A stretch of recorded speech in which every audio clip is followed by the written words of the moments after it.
upon a time, there lived a ghost.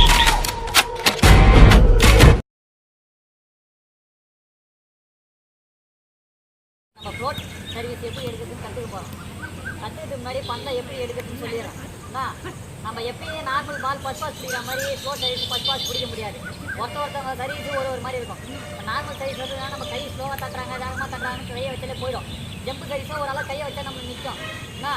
ஆனால் float service அப்படி கிடையாது. ஒருத்தவங்க ஒரு ஃப்ளோட் சர்வீஸ் அடிப்பாங்க மாற்றி மாற்றி. ஃப்ளோட் சர்வீஸ் நம்ம ஃபஸ்ட்டு எடுக்கணும்னா ஒன்று நம்ம நல்லா ஃபிங்கர் பிடிச்சி கற்றுக்கணும். பந்தை ஃபிங்கர் எடுக்கிறதுக்கு நீங்கள் பந்தை ஃப்ளோட் சர்வீஸ் அவங்க எங்கேருந்து அடிக்கிறாங்கன்னு பார்த்து அது கிட்ட போய் ஃபிங்கர் பிடிக்க கற்றுக்கணும். மேக்ஸிமம் நம்ம ஃபிங்கர் பிடிச்சா நீ நல்லா ஃப்ளோட் சர்வீஸ் ஃபஸ்ட் பாஸு கரெக்டாக கொடுக்கலாம்.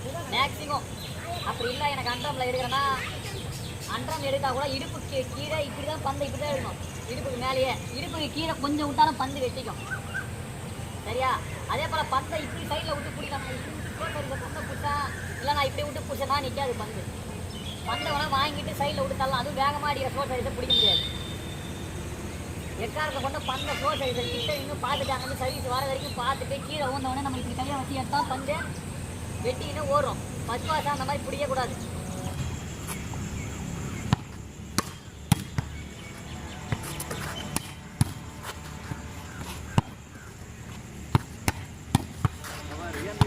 பந்து ஏன்னா சொன்ன அந்த பந்தெல்லாம் ஃபிங்கர் பிடின்ட்டு பந்தை பாரு.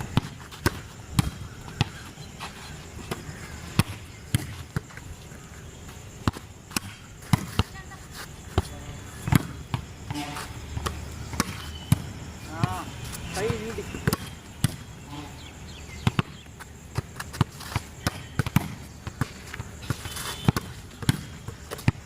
பந்த சைடில் கூட நவுந்து எடு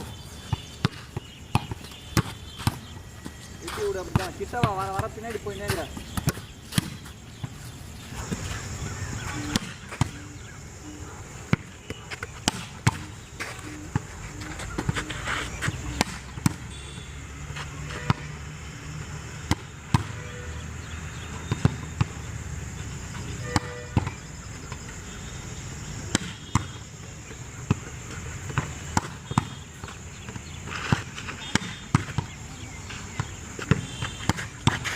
அப்போ நெக்ஸ்ட்